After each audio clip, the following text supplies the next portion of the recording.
Bonjour, je suis heureuse de vous retrouver pour une capsule de conscience. Donc, comme j'avais dit, je vais essayer de vous en faire une fois par semaine. Donc, j'avais lancé une série de 30 capsules et aujourd'hui, maintenant que c'est terminé et que j'y ai pris goût et que j'ai l'impression que ça vous plaît aussi beaucoup, comme j'ai eu de nombreux retours, donc je me suis décidée de vous faire une capsule par semaine. Alors, cette semaine, j'ai choisi le thème du passé. Comment se libérer de son passé?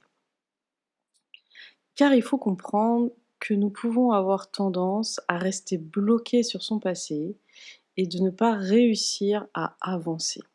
Alors, je me présente, Jessie Bira, thérapeute intuitif canal et auteur. J'accompagne de nombreuses personnes à se libérer de blocages, de schémas répétitifs, de traumas pour vivre une vie en grand. Vous pouvez trouver mes prestations, mes accompagnements en ligne sur mon site cléspirituelle.com. Alors, comment se libérer de son passé? C'est en voyant ce passé comme une expérience et pas une fatalité ou pas quelque chose qui nous est arrivé d'injuste. Car on peut se retrouver bloqué quand on pense que c'est injuste, quand on pense que ça aurait pas dû nous arriver et on ne vit pas notre moment présent et donc on s'empêche de vivre sa vie. Tant qu'on rend responsable la vie, les autres ou notre passé, c'est comme si qu'on s'emprisonne soi-même, s'empêchant ainsi d'être créateur et créatrice de sa vie. L'idéal, je sais que ce n'est pas évident, mais l'idéal, c'est de prendre conscience que de voir ces expériences passées, qu'elles soient positives ou négatives, sont ce qui font votre valeur, votre enrichissement et votre connaissance de la vie aujourd'hui.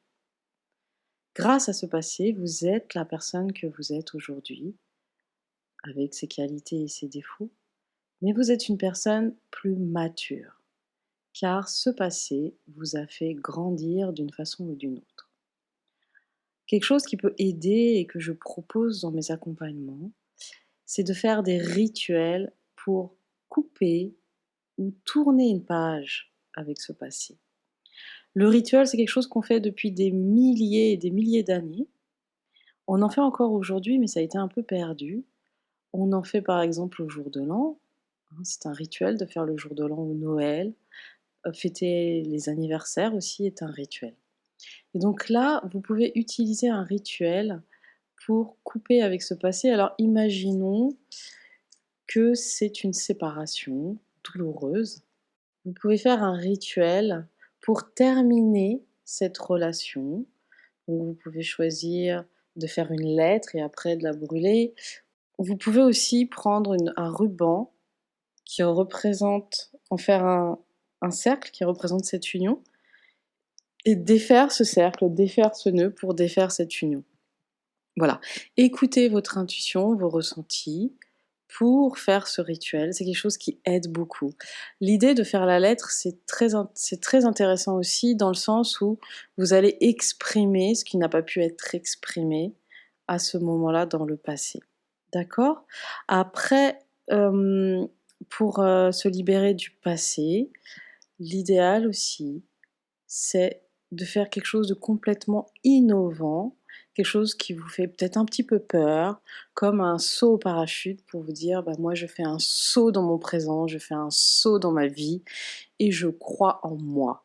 Alors là, je vous donne un saut en parachute, ça paraît énorme, mais ça peut être par exemple, si vous avez toujours rêvé d'aller au théâtre, bah, d'aller au théâtre. Si vous avez toujours rêvé de prendre votre voiture seule et de partir à la mer, et bah, pourquoi pas le faire? Vous voyez? De marquer le coup. Montrer aussi C'est aussi montrer à votre cerveau, à votre inconscient, que vous êtes prêt et prête à faire ce changement. Alors, bien sûr, pour se libérer du passé, c'est aussi de ne pas garder de souvenirs qui nous rattachent à ce passé. Donc si vous avez un tableau, de la décoration, si vous avez gardé des photos, des bijoux, bah, de les offrir ou de les remettre au secours populaire, par exemple, car tous ces objets, ces souvenirs vous rattachent à ce passé et vous empêchent d'aller de l'avant. Alors il faut respecter les étapes, hein, il faut vous sentir prête et prêt à faire ce saut, à vous libérer de ce passé. Et sachez aussi que lorsqu'on a eu un passé qui est douloureux, on peut avoir tendance à être marqué et de se dire: «Bah, j'ai changé parce que j'ai vécu ça». Imaginons que dans votre passé, vous avez été trompé ou trahi et aujourd'hui, en tant que femme et homme, vous ne faites plus confiance et vous dites: «Bah oui, mais moi, j'ai été trahi ou trompé».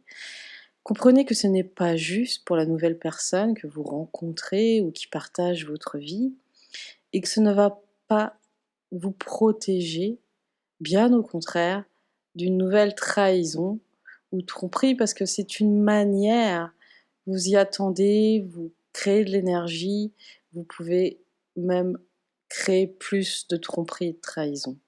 Au contraire, c'est se dire: «Bah, je choisis de faire confiance». Alors, vous ne serez peut-être plus la même personne qui était naïve et qui a été blessée parce que maintenant vous avez mûri, vous avez grandi, mais vous êtes la personne qui choisit de croire en la vie, qui choisit de croire en l'amour et qui choisit de croire au beau, au positif. Et grâce à ça, vous allez pouvoir transformer et vous libérer de ce passé. Vous allez pouvoir rencontrer un nouveau type de personne, faire de nouvelles expériences, attirer de belles opportunités et des situations qui vous font plaisir et qui vous enrichissent. Voilà. Donc c'était une petite capsule pour vous aider à vous libérer du passé, prendre conscience que se reposer sur un passé dans lequel on a souffert n'est jamais bon, au contraire, s'en servir comme tremplin pour être encore une meilleure version de soi-même et pourquoi pas vous dire: «OK, j'ai vécu ça, mais maintenant je sais ce que je ne veux plus dans ma vie et ce que je veux». Car avant, ce n'était pas le cas et aujourd'hui vous savez, voilà. Donc si vous avez aimé, n'hésitez pas à partager, à liker, à me laisser un commentaire et on se retrouve la semaine prochaine pour une nouvelle capsule. Bye bye!